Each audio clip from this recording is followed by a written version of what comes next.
Era mi tercer año de primaria y, como mi papá trabajaba en turnos irregulares, a veces venía a recogerme de la escuela. Luego, en una ocasión, llegó con mi abuela, lo que siempre era una grata sorpresa. Tenía que dejarla en algún lugar de camino a casa, y ella volvería a nuestro lugar para cenar una vez que terminara. Mi abuela no caminaba muy bien en aquel entonces, ya que esto fue antes de su operación de cadera, así que, más a menudo que no, necesitaba ayuda para subir escaleras grandes o particularmente empinadas. Cuando llegamos a donde teníamos que dejar a mi abuela, le pedimos a mi papá si la acompañaría hasta las escaleras de entrada. Obviamente, no iba a decir que no, así que salió. La ayudó a salir del auto y comenzó a caminar con ella hacia las escaleras. Estaba solo a unos pasos del coche, así que aparentemente mi papá no pensó nada en dejar la llave en el encendido, pero yo era demasiado pequeño para darme cuenta, y aunque lo hubiera hecho, no creo que hubiera tenido la capacidad de detectar el riesgo. Entonces, salieron del coche, y no sé qué fue lo que me llamó la atención, pero me incliné hacia adelante y hacia atrás para intentar alcanzar algo debajo del asiento delantero.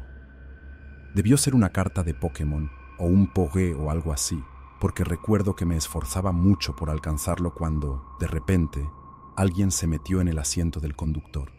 Esto hizo que me sentara de nuevo en mi asiento, esperando ver la parte trasera de la cabeza de mi papá frente a mí, solo que cuando miré no era la parte trasera de la cabeza de mi papá. Un total desconocido se había subido al coche, y vi con horror cómo cerraba la puerta del lado del conductor de nuevo y arrancaba el coche. Estaba demasiado aturdido para hablar al principio, y recuerdo que pensé, ¿esto se supone que debe pasar? Quiero decir, para que un tipo se meta tan descaradamente en el coche de mi papá, tenía que haber alguna razón para ello, ¿verdad? Pero luego, cuando cerró la puerta y arrancó el motor, obviamente con la intención de arrancar, me di cuenta de que algo más estaba pasando, algo muy malo. Cuando finalmente encontré en mí mismo el valor para hablar, balbuceé algo como, por favor, no lo haga. Pensé que el tipo podría no haber sabido que yo estaba allí y que solo quería el coche. Si sabía que yo estaba, tal vez me dejaría salir para poder irse sin secuestrarme accidentalmente. Pero entonces, en el momento en que hablé, él dijo, cállate, y luego simplemente se fue conmigo gritando en el asiento trasero. Es importante notar que el sub de mi papá tenía seguros para niños en las puertas traseras, y como mi hermana pequeña era unos años menor que yo, que tenía 8 años, él las mantenía cerradas todo el tiempo. Así que, si iba a salir, el tipo necesitaba desactivar los seguros para niños. Y así fue como terminé atrapado e incapaz de escapar cuando tuve la oportunidad. Mientras el tipo se alejaba, yo solo gritaba como una loca en el asiento trasero del sub de mi papá, suplicando a este tipo que me dejara ir después de que me di cuenta de que tal vez él también me quería a mí, no solo el coche. Estoy gritando, pero todo el tiempo él me grita que me calle o me va a matar, y otras cosas aterradoras. No sé cuánto tiempo pasó, pero definitivamente estaba llorando para cuando el tipo frenó bruscamente, lo que me tiró de mi asiento porque me había quitado el cinturón de seguridad. Fui lanzada hacia adelante contra el asiento frente a mí, y recuerdo que dolió mucho. Pero antes de que tuviera la oportunidad de preguntarme si algo estaba roto o no, escuché el sonido distintivo del seguro para niños desactivándose. Las puertas traseras se abrieron, y mi ruta de escape estaba asegurada. Me apresuré a llegar a la manija de la puerta, todo al sonido del ladrón del coche en el asiento delantero gritando, «Sal de mi coche ahora mismo, maldito crío». No necesitaba que me lo dijera 2 veces. Corrí gritando de vuelta a la calle, sin siquiera molestarme en cerrar la puerta detrás de mí, lo que creo que probablemente se cerró por sí sola, debido al impulso del tipo que aceleraba en el coche de mi papá. Corrí y corrí, y seguí corriendo hasta que me encontré con mi papá en la calle, que estaba en el mismo tipo de histeria en la que yo estaba. Recuerdo a mi papá llorando también, y no estoy seguro de quién nos dio un paseo de regreso a casa, ya sea un taxi o un buen samaritano o algo así. Pero lo siguiente que recuerdo es abrazar a mi mamá, llorar mucho, y luego mi papá llevándome a la cama para que pudiera dormir y olvidarme de todo. Es un recuerdo que se ha quedado conmigo por mucho tiempo, y honestamente creo que ha tenido un efecto profundo en cómo me desarrollé como persona. No les aburriré con todos los detalles de eso, ya que supongo que probablemente pertenecen a otro hilo, pero en cuanto a recordar cómo me sentí ese día, es algo que solía recordar todos los días, Y mucho de eso se debe al hecho de que nunca atraparon al tipo que robó el sub de mi papá. Esto fue mucho antes de los autos con microchip y cosas así. Y solíamos vivir en una zona bastante sombría de Newark. Así que supongo que los coches tenían una forma de simplemente desaparecer por aquella época. Pero eso también significaba que no pudieron rastrear al ladrón del coche, así que, en mi mente, este tipo solo está caminando por Nueva Jersey, esperando encontrarse conmigo para que pueda revivir ese mismo terror paralizante una vez más. Obviamente, eso nunca sucedió. Las probabilidades serían astronómicas, pero la posibilidad me atormentó, y lo digo en el sentido más verdadero de la palabra. Todo esto comenzó en el otoño de 1998. No recuerdo mucho porque tenía 8 años, pero sé lo que me contó mi tía y, ahora que ha pasado tanto tiempo, probablemente sea seguro contarlo. Ella y mi ahora ex tío vivían en un pequeño apartamento de una habitación en una zona bastante agradable de la ciudad. Definitivamente había algunas áreas más propensas al crimen no muy lejos de allí, pero el complejo estaba cerrado y necesitabas un código para entrar. De todos modos, a principios de octubre, bastantes personas, incluida mi tía, comenzaron a reportar haber visto a un hombre sospechoso alrededor del complejo. Lo atraparon mirando por las ventanas de los apartamentos y de los autos de la gente, así como en las áreas de almacenamiento, y la administración pudo confirmar que no vivía allí. Todo esto sucedió hasta alrededor de Halloween, cuando las cosas realmente se descontrolaron. Según mi tío, atrapó al hombre husmeando cerca del coche de mi tía y decidió confrontarlo, y el hombre volvió a huir. Esto fue algo que dijo mi tío. Cuando huyó, dejó caer una bolsa que mi tío llevó a su apartamento. No permitió que mi tía la abriera y afirmó que iba a entregarla a la policía, lo cual pensamos que había hecho, ya que un día ya no tenía esa bolsa. Pasaron meses y este hombre seguía rondando, pero solo cerca del apartamento, el coche y el área de almacenamiento de mi tía y mi tío, y en ningún otro lugar. Mi tía había llamado a la policía muchas veces y para cuando llegaban, el hombre siempre ya se había ido.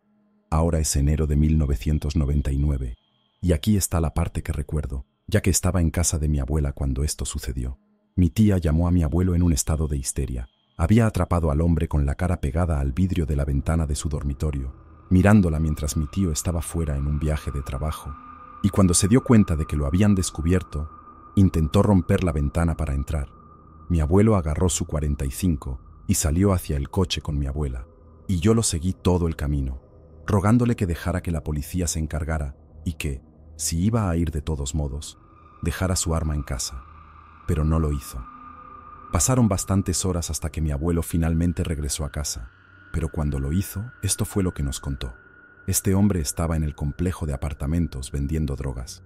Mi tío robó su suministro y se negó a devolvérselo o a pagarle por él. Luego supimos que era porque también lo estaba usando él mismo, además de venderlo.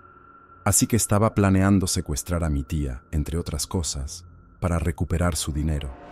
Me gustaría decir que esto fue lo que la hizo divorciarse de él, pero, desafortunadamente, permanecieron casados durante otros 10 años después de esto. Exactos. Solía vivir muy adentro en el bosque, a unos 15 minutos en coche del pequeño pueblo más cercano. Había muchas casas dispersas por ahí, y una de ellas pertenecía a un amigo de mi papá. Así que cuando él se fue por 2 semanas en un invierno, mi papá y yo nos ofrecimos a cuidar su casa por él. Totalmente porque éramos personas desinteresadas, y no porque su casa fuera el doble de grande que la nuestra y tuviera un jacuzzi. Todo fue simplemente porque éramos muy geniales.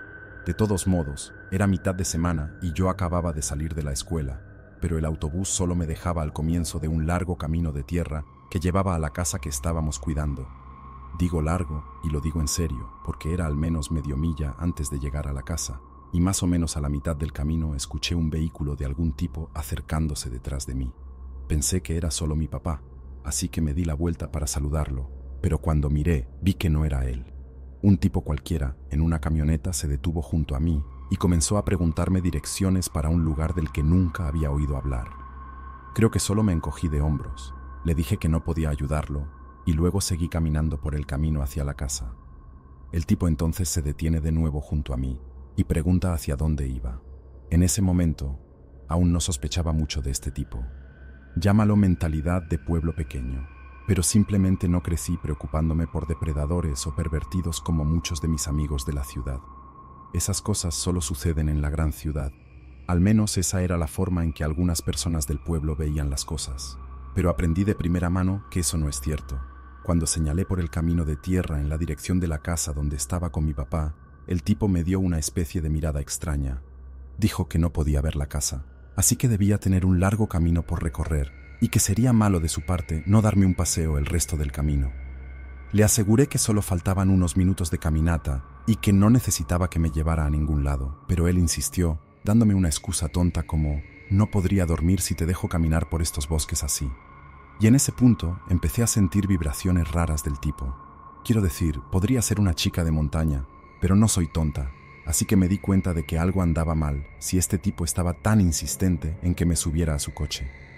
Le di un firme «no, gracias, por favor déjame en paz», y en respuesta se rió de una manera que me pone la piel de gallina, incluso al pensar en eso todos estos años después. Fue una risa que me hace pensar que ya había escuchado esa línea antes o algo así, como si no fuera nuevo en asustar a la gente de esa manera. Definitivamente no era su primera vez, y me aterra pensar que no fui la última. Mientras caminaba, él mantenía su camioneta rodando junto a mí por el camino, preguntándome cosas como «Vamos, chica, ¿a dónde vas vestida así?». Vale la pena mencionar que estaba vestida como cualquier otra chica de montaña, caminando por el pueblo en invierno, así que no llevaba nada revelador ni ajustado. No tenía ninguna razón para hacer un comentario como ese, pero sin duda me dejó claro lo que tenía en mente. No debería haberle respondido a una pregunta así. Debería haberla ignorado y empezado a correr hacia la casa, pero todavía pensaba que podía detener lo que estaba ocurriendo al recordarle al tipo que mi papá estaba a solo unos cientos de metros de distancia. Pero era un farol, y el tipo lo sabía.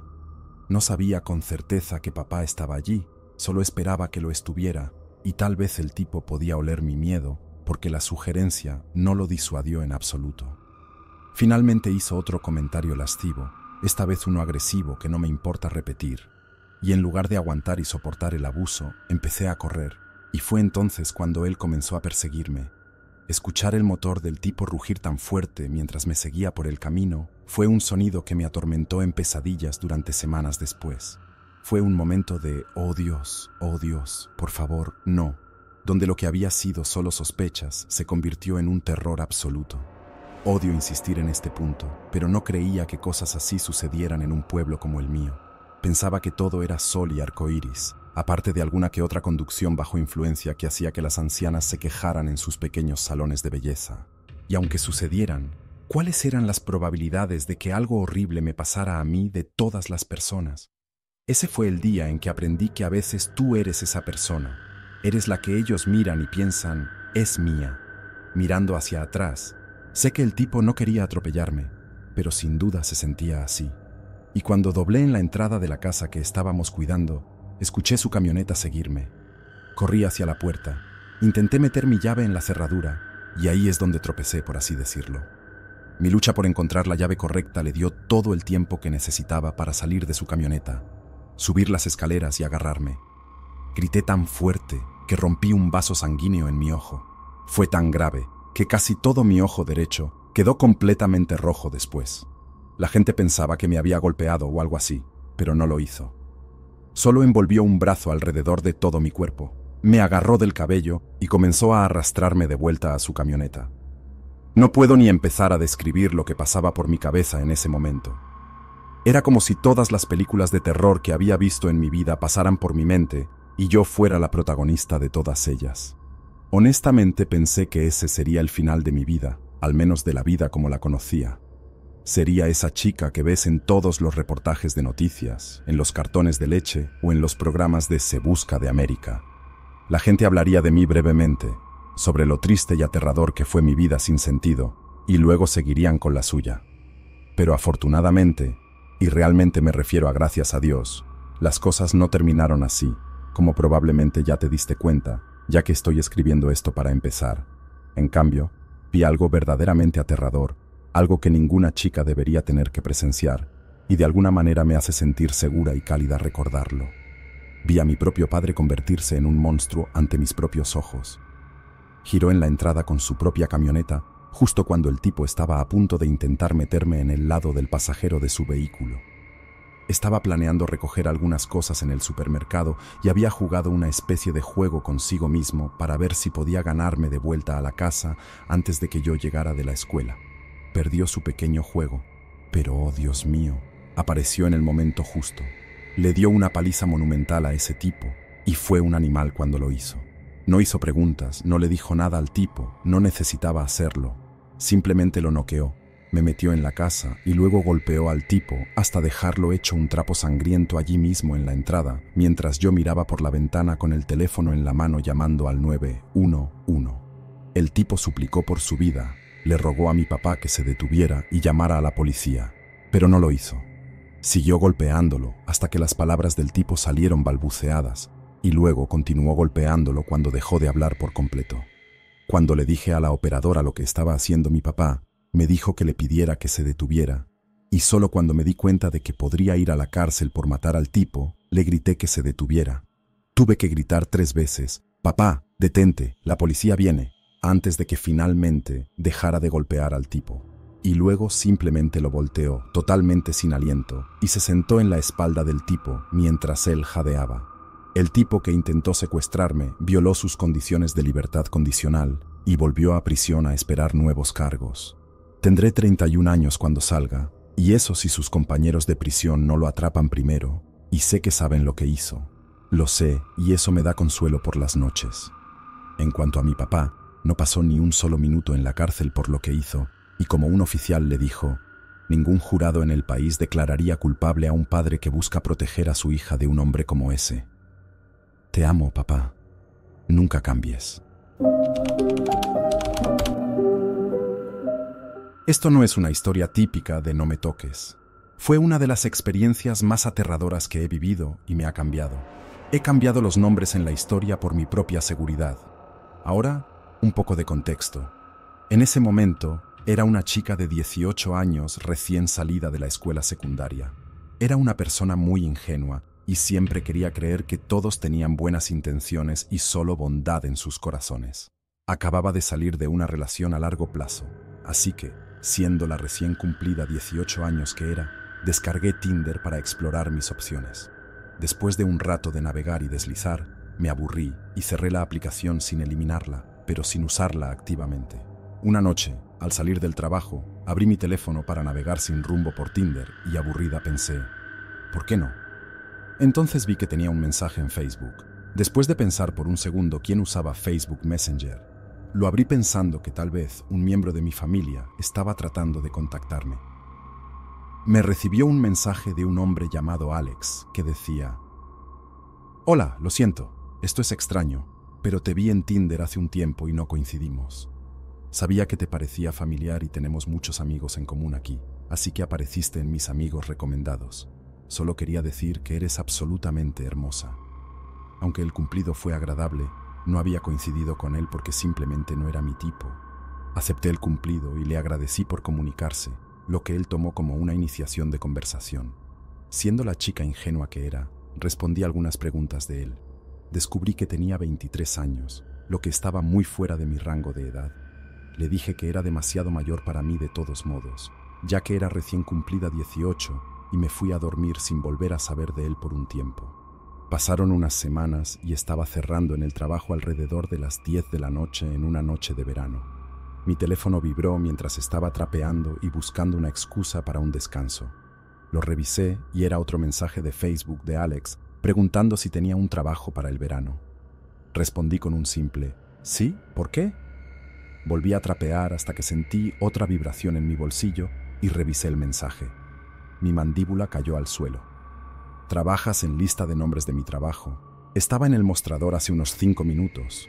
Todavía estoy en el estacionamiento si quieres comer algo después de tu turno». Trabajaba en un lugar muy único, así que no había duda de que era yo a quien había visto. Se lo mostré a mi compañera de trabajo, que también era mi mejor amiga, y nos reímos como locas. Cuando salimos a nuestros coches juntas, todavía había un coche en el estacionamiento de clientes con las luces apagadas. Esto me asustó un poco, solo porque habíamos cerrado hacía 20 minutos. Todo lo que quería después de un turno de 7 horas era ir a casa y, sinceramente, estaba más molesta por esto que por cualquier otra cosa. Incluso siendo ingenua, escuchaba demasiadas historias de Reddit como para no estar al tanto.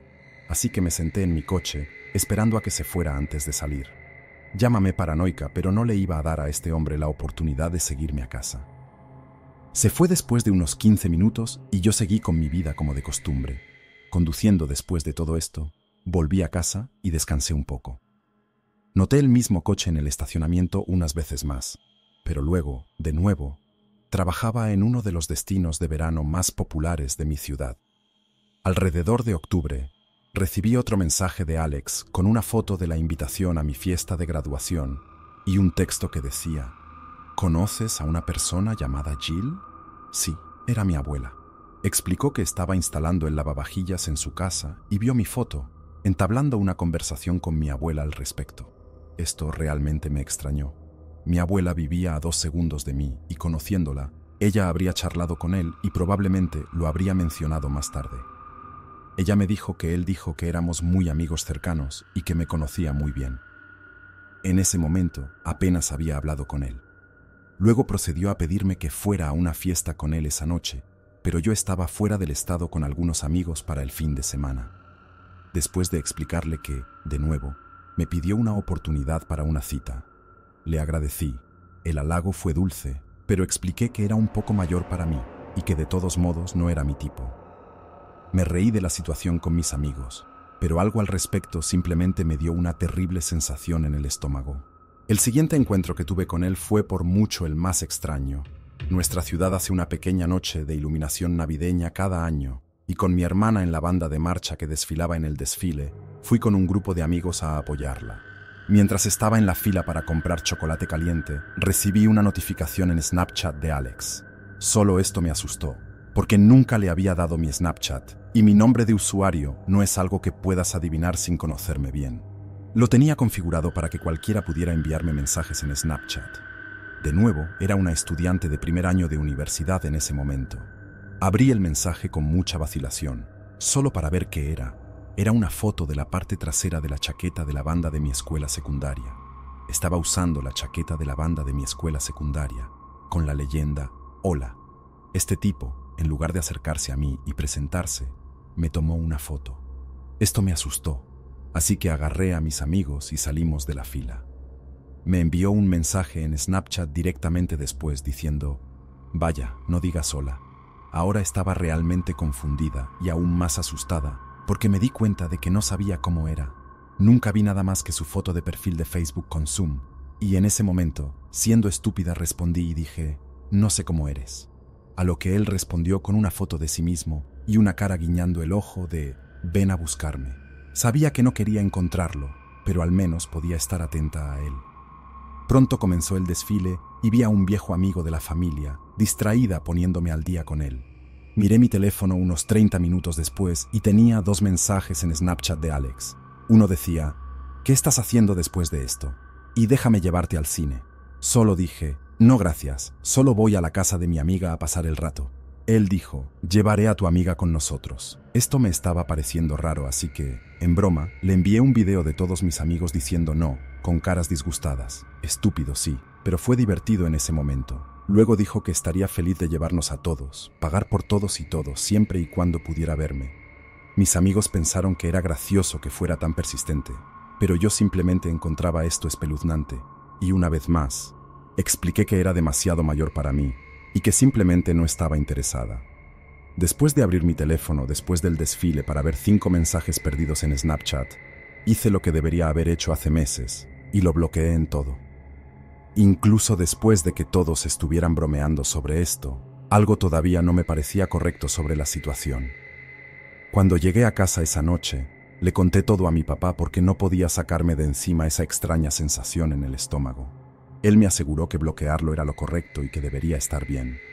Unos meses después, estaba sentada en mi dormitorio en la escuela y mi amiga me envió una foto.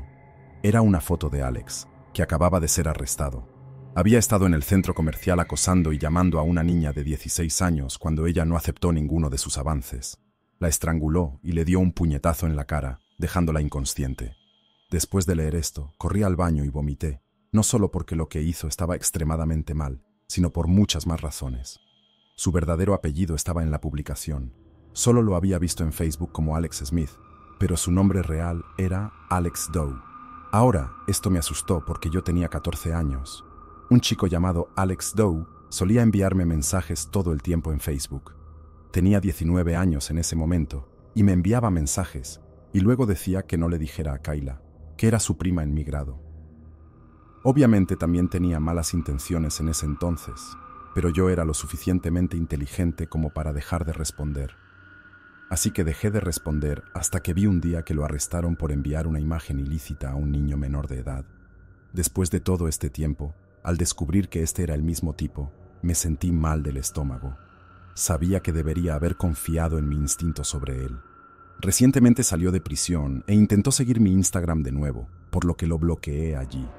Siempre ha vuelto a mi vida de pequeñas maneras, como coqueteando con mi hermana menor. No he sabido de él, ni lo he visto en casi 2 años en este momento, pero realmente preferiría mantenerlo así. Esto sucedió poco después de que los bares reabrieran tras los confinamientos. Fui a un bar de mala muerte cerca de la avenida 82 en Portland, Oregón. Era terrible, pero era uno de los pocos bares que tenían karaoke tan temprano después de que se relajaran los confinamientos. Canté mi canción y me acerqué a la barra para tomar una bebida, charlando con el camarero, cuando se me acercó un hombre. Soy un hombre grande. Mido alrededor de 1,85 m y peso un poco más de 90 kilos, pero este tipo me superaba en tamaño. Probablemente medía cerca de 2 metros y pesaba fácilmente 127 kilos o más. Probablemente tenía entre 30 y 35 años. Enorme y musculoso, con la fuerza de un hombre mayor. Llevaba una mascarilla, algo muy común, pero era el único en el bar que lo hacía. Había usado esa mascarilla tanto tiempo que estaba sucia y la parte de la mascarilla frente a su boca estaba visiblemente húmeda por su saliva y respiración. Era bastante desagradable, y él solo tenía unos ojos fríos y sin vida. Me preguntó si levantaba pesas, y yo sí, así que me preguntó cuánto podía levantar en mi press de banca, sentadilla y todo ese tipo de cosas. Desde el principio se mostró socialmente torpe, pero no le di mucha importancia. Luego se jactó de cuánto podía levantar. Dijo que podía hacer press de banca con algo así como 158 kilos, y en un momento incluso hizo una pose de culturismo, flexionando sus brazos a los costados y animándome a apretarlos. Le seguí el juego y lo hice. Parecía raro, tal vez en el espectro autista, supongo, pero los bares de mala muerte están llenos de gente rara, así que lo dejé hablar. La conversación continuó y dijo más y más cosas extrañas a las que traté de escuchar sin juzgar. Me contó cómo solía ser jugador de béisbol profesional, cómo solía ser oficial de policía, me habló de sus hábitos de bebida y de cómo había bebido 25 cervezas ese día. No era imposible para un tipo de su tamaño, pensé. En este punto, sentí que este tipo era realmente extraño, probablemente estaba lleno de mentiras, y hasta me hacía sentir un poco incómodo, pero mantuve la calma porque también tenía curiosidad por saber qué más tenía que decir. Fue entonces cuando cambió el tema a las mujeres. Dijo que había notado cómo hablaba con la camarera y cómo teníamos una buena relación. Me preguntó cómo hablar con las mujeres, qué tipo de cosas decirles, y luego vino la primera señal de alarma real cuando dijo: «Pero, ¿cómo haces para que confíen en ti?». Intenté mantener una cara seria y sin juicios ante esta pregunta bastante alarmante. En ese momento no pensé que fuera peligroso, pero no me sentía bien enseñándole a alguien cómo comportarse para ganarse la confianza de alguien. Sin embargo, sentí que debía seguir hablando, así que solo le dije cosas genéricas sobre ser honesto y cariñoso, en lugar de cosas específicas para hacer o decir. Y luego se puso más raro. Me preguntó si me gustaba entrar por la puerta trasera. Dije que sinceramente no lo sabía, ya que en ese momento nunca lo había intentado. Él me dijo que le gustaba mucho, que era su método preferido. Luego continuó diciendo que le gustaba ir al centro comercial para ligar con mujeres jóvenes, de 18 o 19 años, justo en el límite legal, dijo. Pero inmediatamente me pregunté si iba por chicas más jóvenes. Dijo que les compraba cosas y luego intentaba llevarlas a la parte trasera de su camioneta, donde hacía ese tipo de cosas con ellas, insinuando que era consensuado, pero yo tenía mis dudas. En este punto, Estoy convencido de que probablemente estaba hablando con algún tipo de sociópata y las alarmas dentro de mí estaban sonando como locas, pero quería que admitiera un crimen para poder intentar contarle a alguna autoridad o algo sustancial. Entonces llegó la gota que colmó el vaso y que me hizo perder la calma. Me mira y lentamente dice: he hecho cosas malas. Baja la mirada. He hecho cosas realmente malas. Estoy aterrorizado por dentro, pero quiero que me lo cuente. Le pregunto con la mayor calma y sin juicio posible: ¿qué tipo de cosas malas? Pero mi lenguaje corporal debió haber comunicado que no estaba ni calmado ni sin juicios, y se cerró. La conversación terminó poco después. Esa noche fui a casa y busqué el nombre que me dio.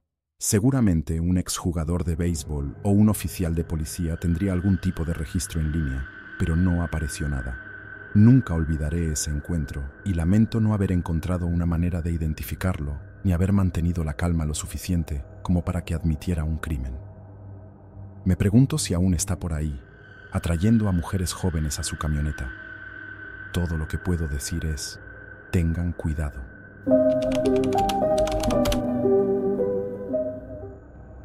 A veces siento que puedo dividir mi vida en dos categorías distintas.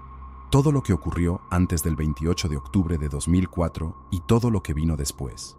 Nunca he tenido problemas para recordar la fecha exacta, porque fue el día después de que los Red Sox ganaron su primera serie mundial en casi 100 años.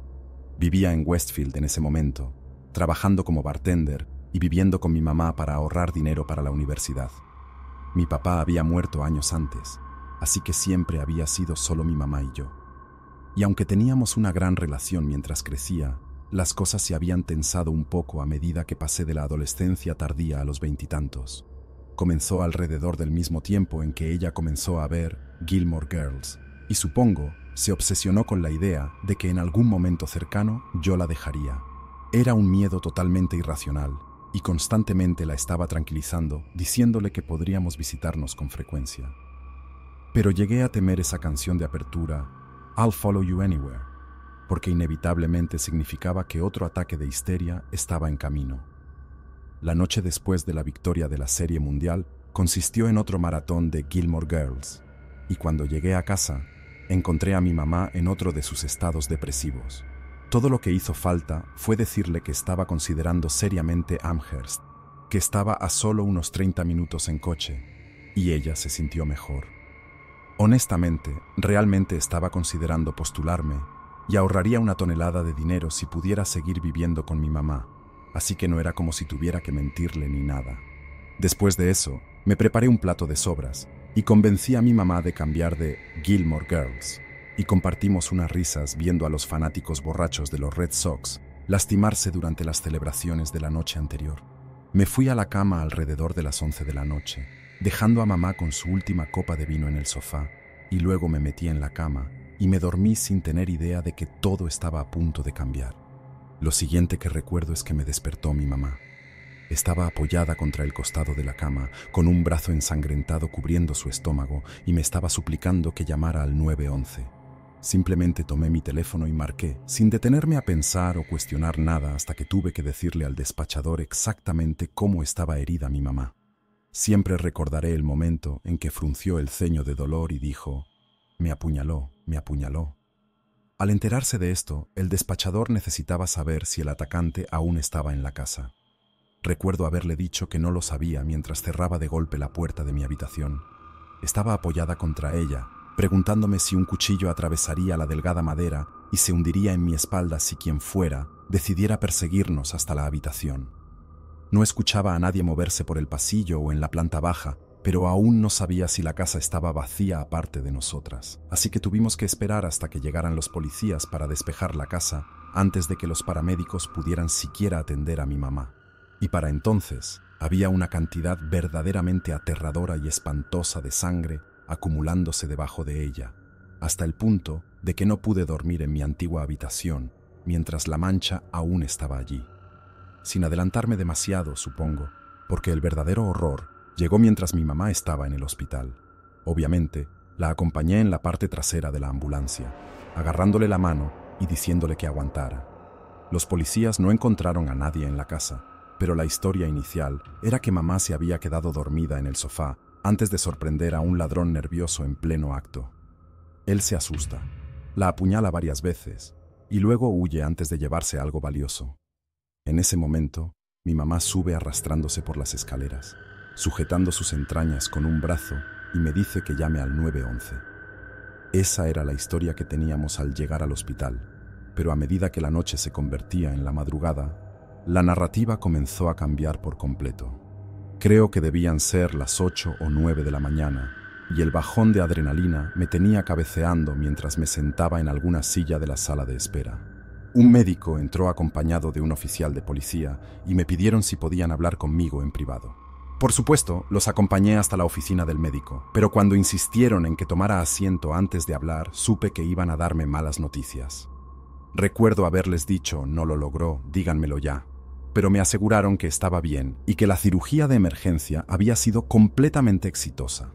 Claro, tal vez necesitaría una bolsa de colostomía durante 1 o 2 meses, pero aparte de eso, no hubo complicaciones y se esperaba que se recuperara por completo. Pero eso no era lo que querían decirme. No realmente. Tenían algo más en mente. Tanto el médico como el oficial de policía tenían un aire muy serio, y el médico suspiró antes de preguntarme: ¿sabes si tu madre ha intentado lastimarse a sí misma en alguna ocasión? Fui lo suficientemente inteligente como para reconocer que esa era una pregunta cargada y me quedé en silencio por unos segundos antes de finalmente negar con la cabeza. No sabía cómo exactamente, pero entendía que estaban sugiriendo que mi mamá se había apuñalado a sí misma. Intenté repetir toda la historia de que alguien había entrado y la había atacado, y fue entonces cuando el policía me interrumpió con unas sacudidas de cabeza. Me dijo que no había evidencia de que alguien hubiera estado en la casa, excepto mi mamá y yo, y que todo apuntaba a que había sido un intento de quitarse la vida. Al principio, estaba en un estado de negación total. Me negué rotundamente a creer que mi mamá fuera capaz de algo así y, esencialmente, acusé a los policías y a los médicos de cometer un gran error. Cuando insistieron, los acusé de ser incompetentes. Me llevó mucho tiempo aceptar finalmente que lo que me estaban diciendo podría ser la verdad y que tal vez me correspondía a mí lograr que ella admitiera la verdad. Tenía 22 años, solo 22 años, y estos 2 hombres adultos me decían que tenía que hacer su trabajo por ellos. Ahora tiene mucho más sentido para mí. Era mucho más probable que se abriera conmigo que con cualquier otra persona, pero aún no creía del todo que fuera capaz de algo así. Todavía estaba convencida de que tenía que haber algún tipo de error. Si acaso, quería preguntarle solo para escucharla decir: no sé de qué están hablando esos idiotas, alguien me atacó. Solo que no podía decirme eso, al menos no repetidamente, porque no era cierto. Ella se había lastimado. Podrían haber pasado días antes de que finalmente lo admitiera, pero lo hizo, y cuando lo hizo, sentí que mi corazón se rompía en mi pecho. Y lo digo en el sentido más literal. Fue una sensación física. No podía entender por qué haría algo tan horrible hasta que me di cuenta. Lo hizo porque no quería que me fuera. Tengo la sensación de que algunos de ustedes van a pensar que eso es extrañamente conmovedor o enternecedor de alguna manera, que fue solo una manifestación del amor de una madre. Una tía mía me hizo un comentario apenas velado sobre cómo básicamente era mi culpa que estuviera tan asustada de quedarse sola, que eso la había vuelto loca. Tal vez algo de esa oscuridad proviene de la muerte de tu padre, dijo. Y lo único que escucho de otras personas es que tengo que ser paciente y comprensiva. La enfermedad mental no debería tener un estigma. Y tienen razón, estoy 1000% de acuerdo con eso. Pero ahora me siento como una prisionera. Mamá pasó unas semanas en un tipo de hospital psiquiátrico de baja seguridad, uno súper moderno que parecía más un centro de rehabilitación o un resort de 3 estrellas que un hospital o una prisión. Los médicos solo dijeron que estaba exhausta y que había estado ocultando su depresión hasta que un día simplemente explotó. La dieron de alta, pero continuó con su medicación durante unos meses hasta que estuvo lo suficientemente bien como para dejarla. La cuidé, todos lo hicimos. Tiene muchas hermanas, lo que hace que tengamos una red de apoyo increíble, pero todo el tiempo me encontraba sintiendo este tipo de desprecio residual por ella. No importa a dónde vaya o qué haga con mi vida, sé que nunca podré alejarme demasiado de ella por un tiempo considerable. Me gusta tenerla cerca, pero también siento que tengo un segundo hijo muy necesitado. Ella está mucho mejor en estos días y, honestamente, no creo que intentaría algo así de nuevo. pero el miedo siempre está ahí para mí. Supongo que probablemente necesito terapia o algo así. Tal vez toda mi ira es solo una forma de lidiar con lo aterrorizada que estoy de perderla. Amo mucho a mi mamá, y pensar que mi relación con ella podría desmoronarse por algo oscuro que está arraigado en su propia mente es, sin duda, lo más aterrador que puedo imaginar. Desde el incidente he tratado de hacer las paces con lo que sucedió, pero no es fácil. Aunque mamá está mucho mejor ahora, ese miedo constante de que algo así vuelva a suceder nunca desaparece del todo. La vida se ha vuelto una especie de equilibrio delicado, donde trato de avanzar con mis propios planes y metas, mientras cuido de ella y mantengo un ojo vigilante en su bienestar. Mis amigos y familiares me dicen que es normal sentirme así, que es natural preocuparse por un ser querido, especialmente después de algo tan traumático, pero en el fondo, a veces me siento atrapada. Es una mezcla de culpa, responsabilidad y a veces, incluso resentimiento, que me carcome. He intentado encontrar formas de lidiar con estos sentimientos. He hablado con algunos amigos cercanos y aunque son comprensivos, a menudo siento que no pueden entender completamente la carga emocional que llevo. Considero ir a terapia, como mencioné antes, pero algo me detiene. Tal vez sea el miedo de enfrentar mis propios sentimientos o el temor de descubrir que estoy más afectada de lo que quiero admitir. A medida que pasan los años, sigo lidiando con los restos de esa noche. Mi relación con mi mamá ha cambiado para siempre, y aunque la amo profundamente, a veces siento que he perdido una parte de mí misma en el proceso de cuidarla. Es una lucha constante entre querer ser la hija amorosa y comprensiva que ella necesita, y al mismo tiempo desear poder vivir mi propia vida sin esa sombra oscura que siempre parece estar presente. A pesar de todo, trato de mantenerme optimista. Sé que hay luz al final del túnel, y estoy decidida a seguir adelante, tanto por mí como por ella, porque a pesar de todo lo que ha pasado, sé que ambos merecemos encontrar la paz y la felicidad, incluso si eso significa aprender a vivir con las cicatrices que dejó esa noche de octubre de 2004. Solía trabajar en un museo que cerraba bastante tarde durante el verano.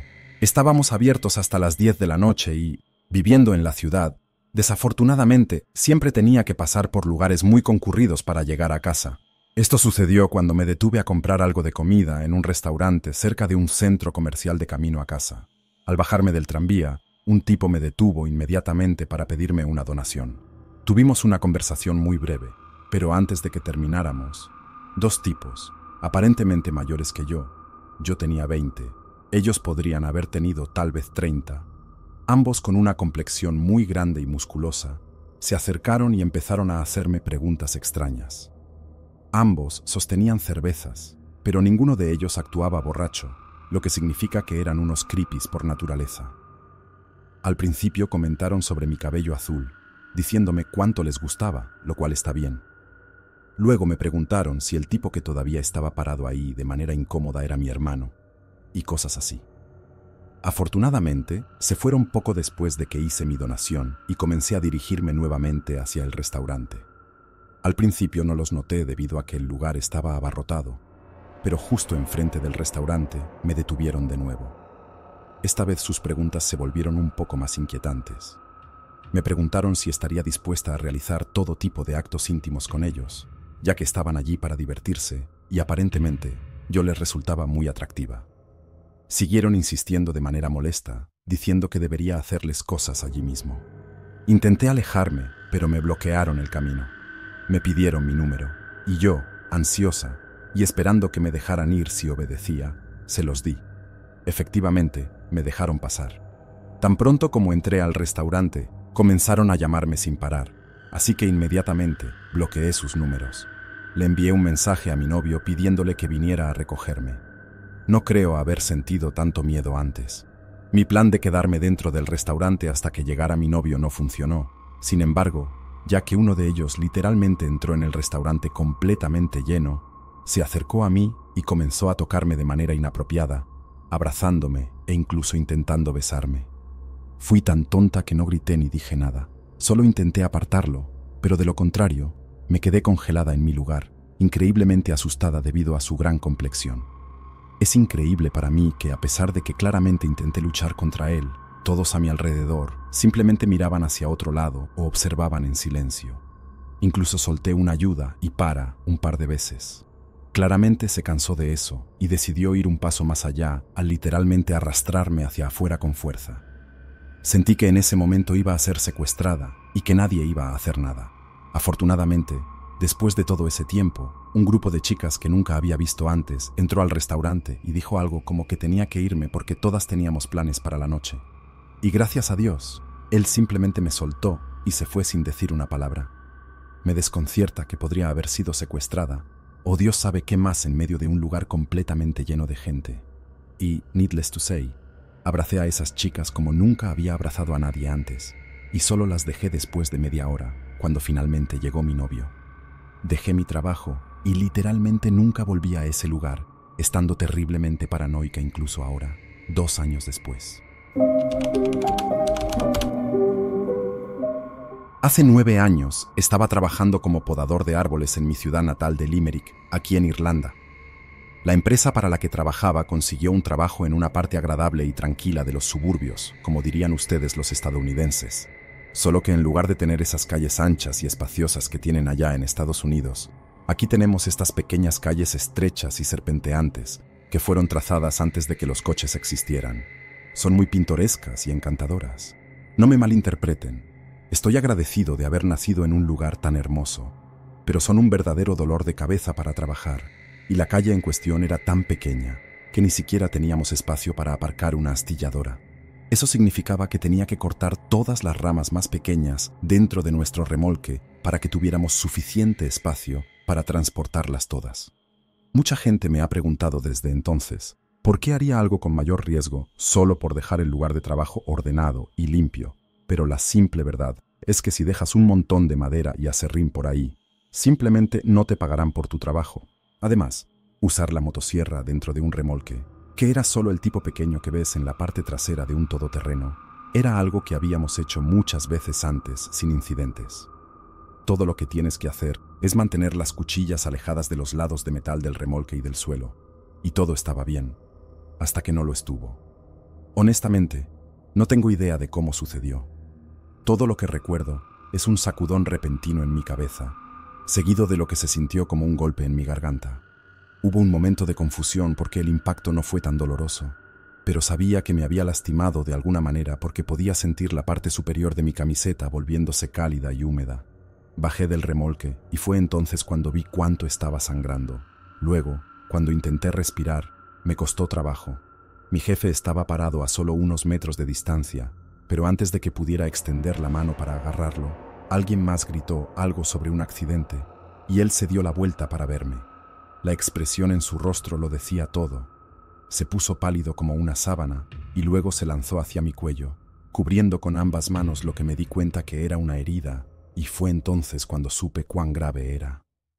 Cuando todos comenzaron a gritar y a gritar, ver mi propia sangre simplemente no me afectó por alguna razón, pero escuchar el terror de todos me hizo comprender la gravedad de la situación. Literalmente estaba muriendo. Uno de los chicos con los que estaba trabajando en ese momento, un polaco que era, apareció de repente con el botiquín de primeros auxilios que teníamos en la camioneta, y luego sacaron una especie de venda de gasa y empezaron a envolverla alrededor de mi cuello.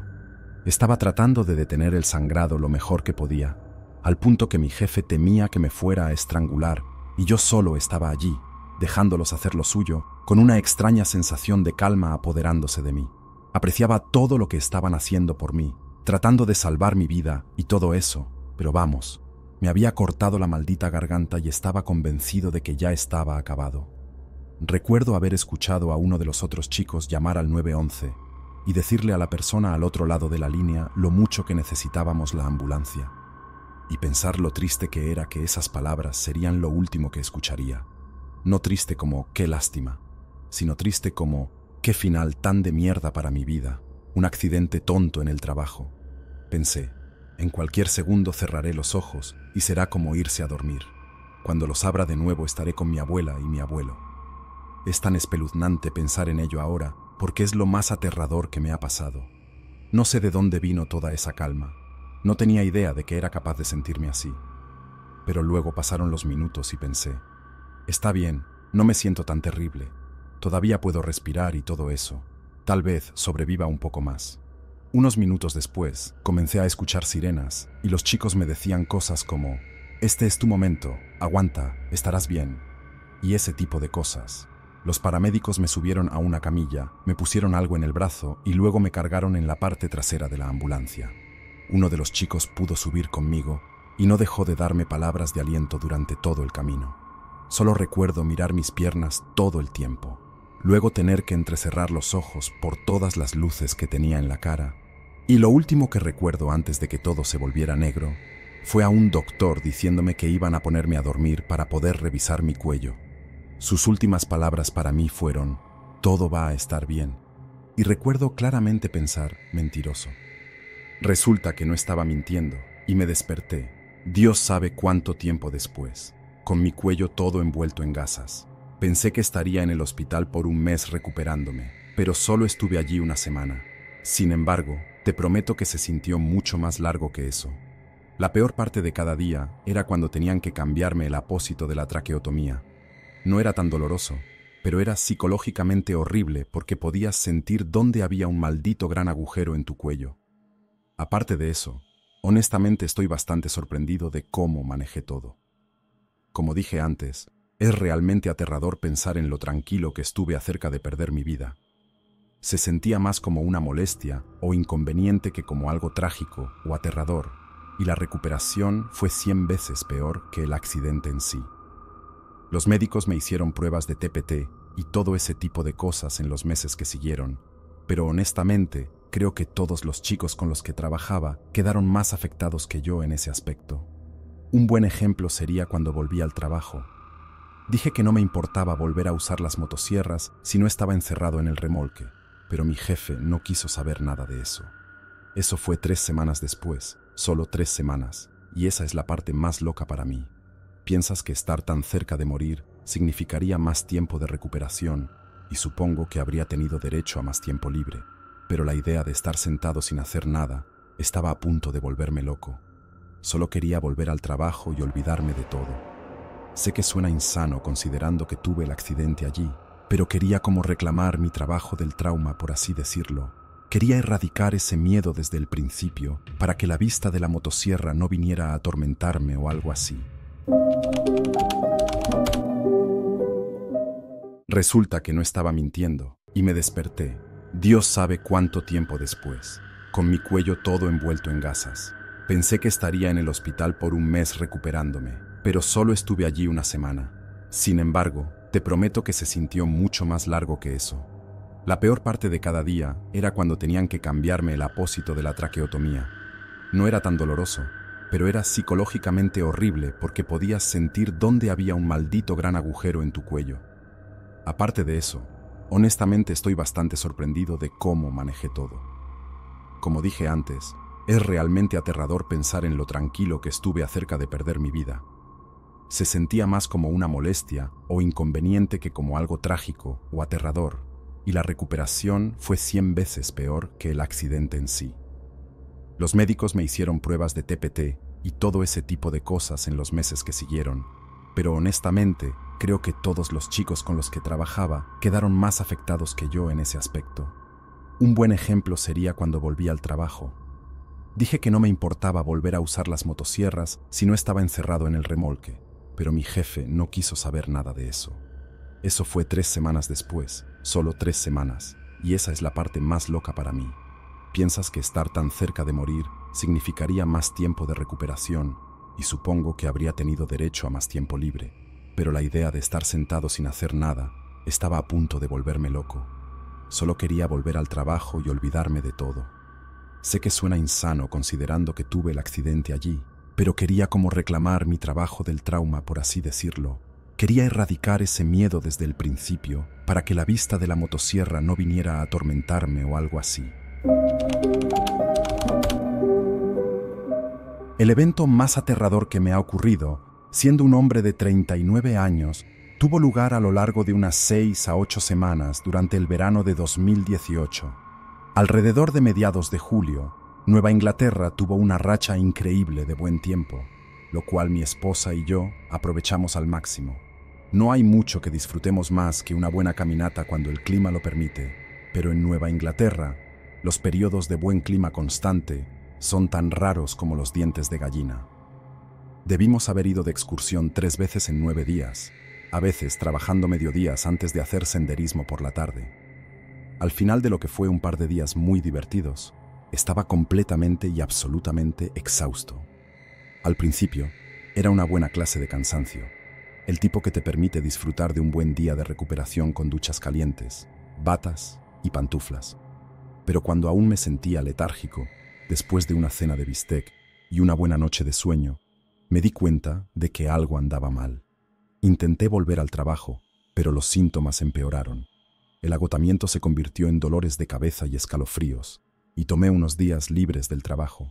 Me cargué de Motrin y sopa de pollo, y luego pasé 2 días viendo fragmentos de Shark Tank desde la comodidad de mi sofá, pero aún no me sentía mejor.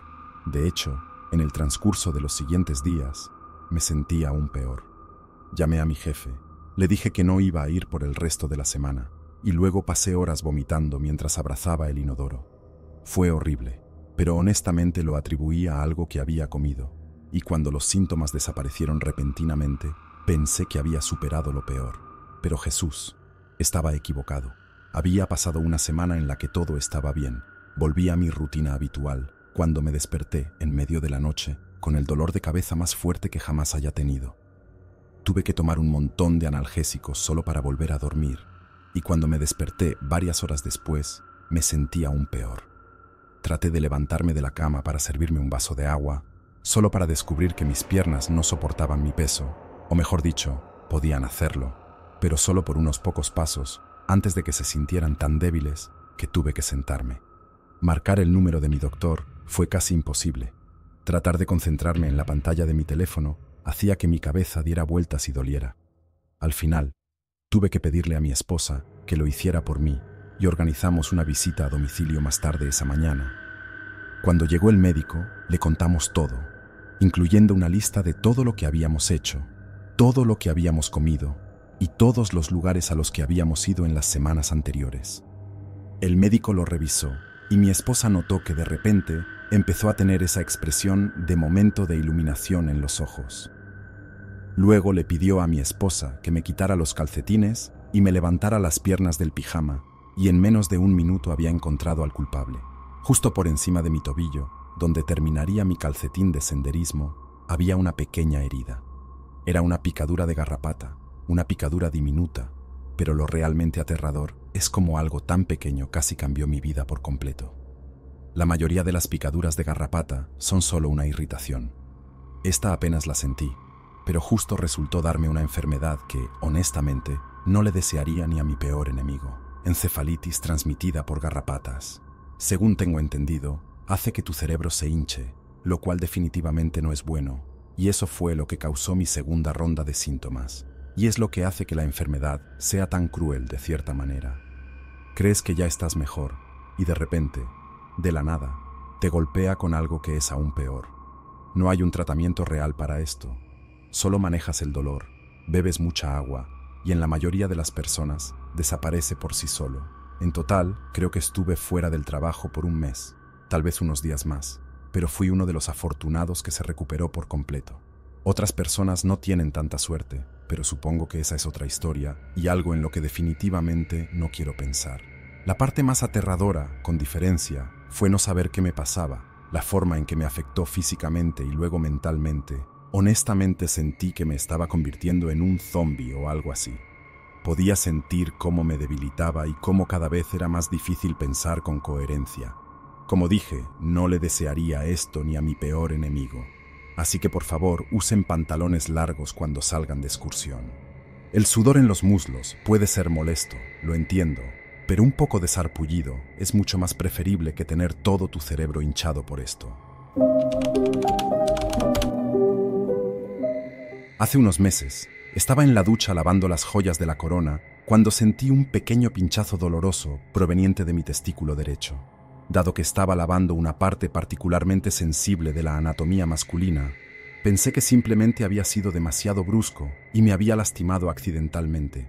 Después de salir de la ducha, mi testículo derecho se sentía un poco hinchado y adolorido, pero como cualquiera te dirá, tienden a hacer eso después de recibir un golpe. Y en fin, Pasaron unos días y el problema no parecía desaparecer. No había dolor ni nada, pero definitivamente noté una diferencia de tamaño entre los dos. Mi testículo derecho seguía bastante rígido, mientras que el izquierdo se sentía inusualmente pequeño. Ahora, lo que no sentí en ninguno de ellos fueron bultos sospechosos ni nada por el estilo. Como hombres, nos dicen que debemos revisar regularmente nuestros testículos para detectar bultos, pero no sentí ningún bulto, lo cual fue un gran alivio para mí. Así que pensé que todo se resolvería si descansaba un poco y protegía esa zona general. Después de aproximadamente un mes con el mismo problema médico, finalmente decidí llamar al médico. Sé que nos advierten que no hagamos esto, pero busqué mis síntomas en línea y llegué a la conclusión de que podría ser una de dos cosas. Una requería cirugía, lo cual era muy aterrador, mientras que la otra solo necesitaba antibióticos, lo cual no era tan aterrador. Así que, cruzando todos mis dedos y dedos de los pies, para que fuera la condición que solo requería antibióticos, me programé una cita con el médico para el día siguiente.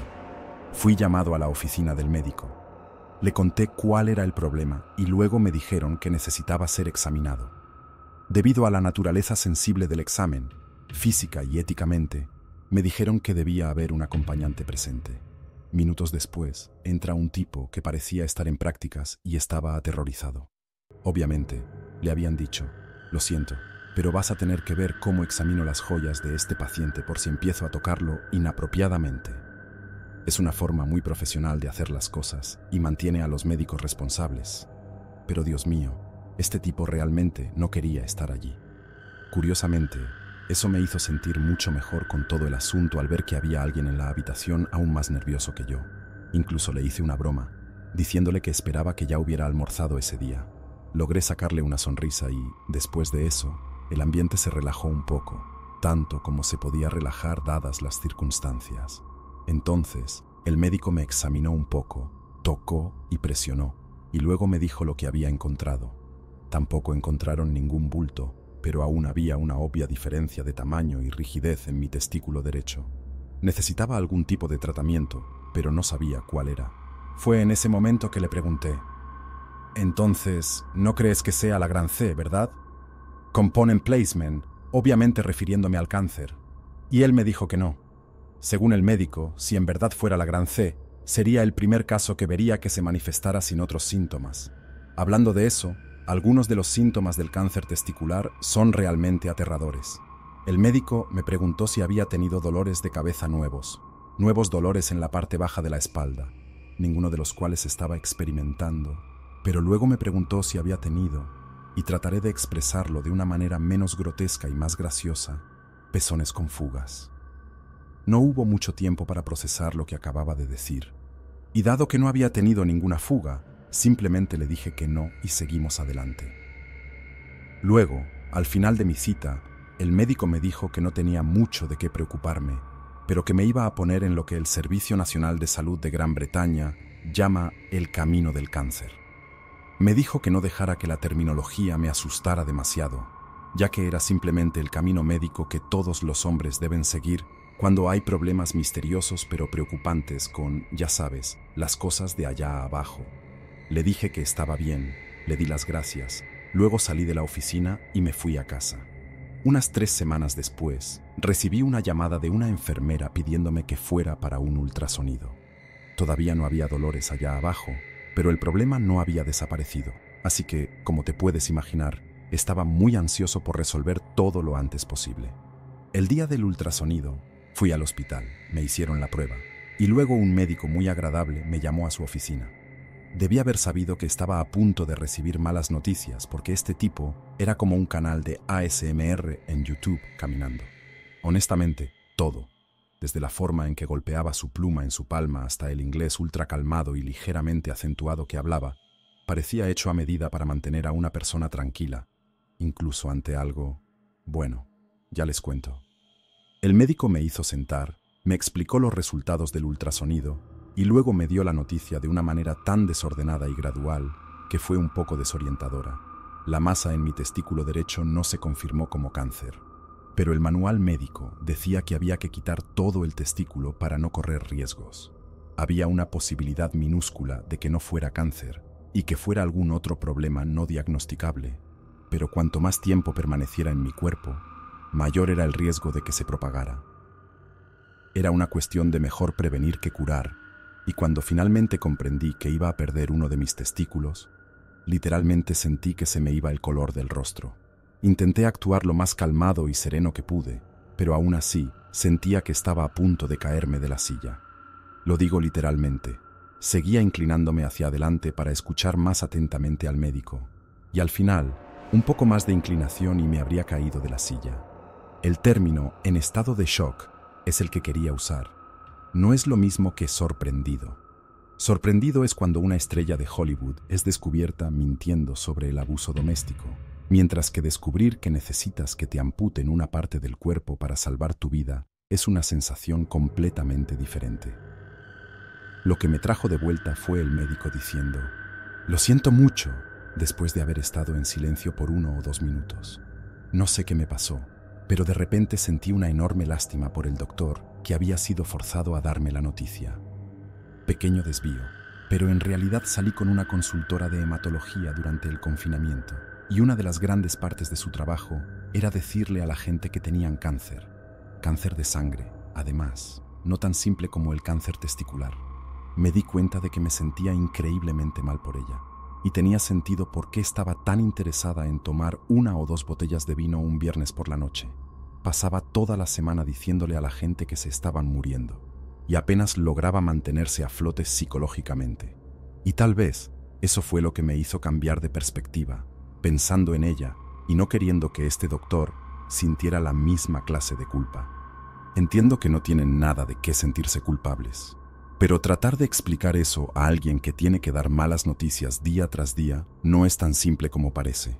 Para terminar, tengo mi orquiectomía el 29 de este mes, marzo de 2023, y fue una sorpresa agradable saber lo simple que es el procedimiento. Entran por la ingle, sacan el testículo afectado y lo reemplazan con una prótesis. Sobrevivientes en todo el mundo dicen lo mismo: no se siente diferente y no se ve diferente. Y a menos que te quiten ambos testículos, no necesitas suplementos de testosterona ni nada por el estilo. Supongo que esta es probablemente una de las respuestas más extrañas a la pregunta: ¿cuál es el evento más aterrador de tu vida?